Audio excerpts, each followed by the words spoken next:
I need time to prepare that.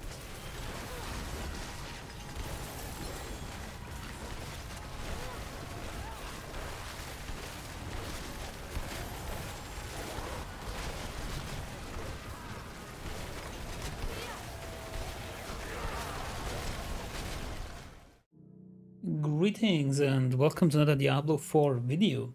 Today I want to show you the Frozen Orb Sorcerer, which you might have already heard from, and to be honest, there's nothing really special about this, but I just, for completion, I want to show it because I actually only recently tried it. As you might know or not know if you're new to the channel, I played mainly Incinerate Sorc and then I dabbled a little bit in Ice Shard Sorcerers, and now we're gonna try out Frozen Orb and see how it works, and for that we are doing a Nightmare tier 100 dungeon. But let's go over the build. First we got our Firebolt, of course, for the enchantment. Then we got Frozen Orb together with Greater, got Elemental Dominance right here, one into Flame Shield, Shimmering Teleport, Mystical Ice Armor, no Frost Nova here, 3 to Glass Cannon, 1 to Elemental Attunement, got the Ice Blades 1 and then Summoned Ice Blades and also Invoked Lightning Spear. Then we got 3 into Conjuration Mastery and then of course Mana Shield and Protection as always, and 1 to Precision Magic, and then 3 into Devouring Blaze. Since we are applying Burning with the Firebolt enchantment, we're always fighting burning enemies. And yeah, all these passives, they're all great. Although you don't necessarily need Frigid Breeze if you have like the gear for it, but more on that in a second.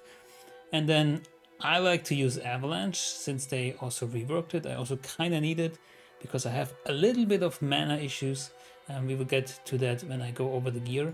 You can use Verse Mastery. It's currently still applying the increased damage also to your other spells, not only shock skills, but this will be fixed in a future patch. But we're mainly, if we're using it, we're mainly using it for the less damage dealt to us.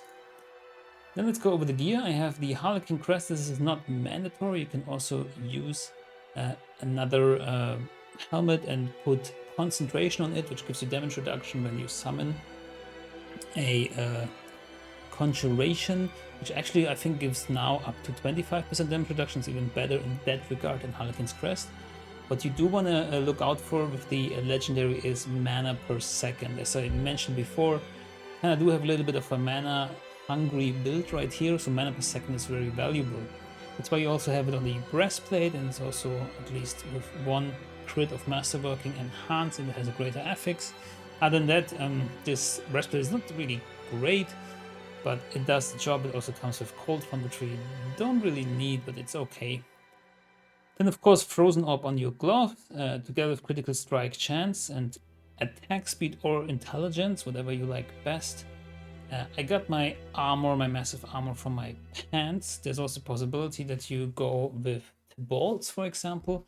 Then you need an armor affix on your breastplate together with a total armor tempering to reach the armor cap, which I barely miss right here because I actually forgot to socket my jewelry, but we can still do that in a second. Then Isus is very strong because critical strike chance and critical strike damage is on it. Then I got the accelerating here. Yeah, we got Frozen Orbit here, of course, and then concussive strikes and ever living as the legendary powers. The important part about the wand is you want to get chance for Frozen Orb to cast twice. Also I got the Avalanche Key passive here. You could replace it with Storm Swell and deal more damage, and I think you can also replace this one if you have attack speed, and from other sources you can replace it with Conceited to deal more damage. Right now, for me, like, this fits my playstyle better and I like it more, but for maximum damage, be advised. Then of course we got the Fractured Winterglass. You can farm this from Lord Seer, target farm it. Good luck with that. I got a couple, and this is the one I kept. It's pretty decent, not perfect, but pretty decent. Then here I got the Shredding Blades, because we are playing vulnerable all the time. And you want to look for attack speed, crit strike chance, critical strike damage preferably. Terrashas, of course, it is also a staple. Note we will not get all the stacks for this, but it is still a very, very good ring overall. Moving on to the Paragon board. Where's the start? Here's the start. We got ourselves the Elementalist glyph right here, helps against bosses very much. Then we got the Reinforced on the Enchantment Master board. And together with Icefall right here, we have Control, very, very valuable. And then here we have Destruction, of course, for more crit strike damage on the Burning Instinct board. We also get a little bit of damage reduction right here and armor, very, very valuable. Actually wonder if I pick this, do I have enough armor? I do have enough armor, so we go with that before we socket something in the rings. But, I mean, what else are you gonna socket in the ring if not skulls, right? So, probably don't need as much armor right as we have right here. We have like a Masterwork hit on the Greater Affix armor, that's why we have a lot of armor. If you don't have that, you probably need skulls in your jewelry. Yeah, Flame Feeder next on the Caesar's Conduit board. And then we got the Tactician right here. It's also greatly increased our damage together with Frigid Fate. And then lastly we got Exploit, which like barely fits, but it does fit and it actually has a bit more dexterity than needed. So we got ourselves 7 glyphs if I counted correctly.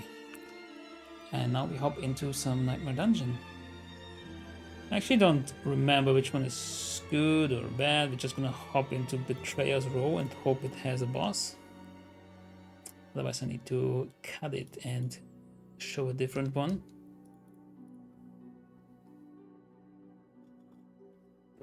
Yeah, and do note, I do not run Unstable Currents currently. As I stated, I think multiple times before, I have a little bit of a mana deficiency because this build is very mana hungry. And Unstable Currents doesn't do me much good because it will just drain my mana even faster and it's like a long cooldown. I'm actually, in general, not a fan of it. So if you use it together with Prime Unstable Currents and you don't use Lightning Spear on your hotbar. You still probably get these two because Lightning Spear will still be conjured from your Fractured Winterglass. But I personally like the Lightning Spear right now better for what I'm trying to achieve. So there we go. We can get ourselves maybe we get a lucky hit elixir. Why not? Oh no, they have the Wasp. It's gonna be a test of endurance, right? I just see the sound was not on. Pardon about that. Now we have in-game sounds. I need time to prepare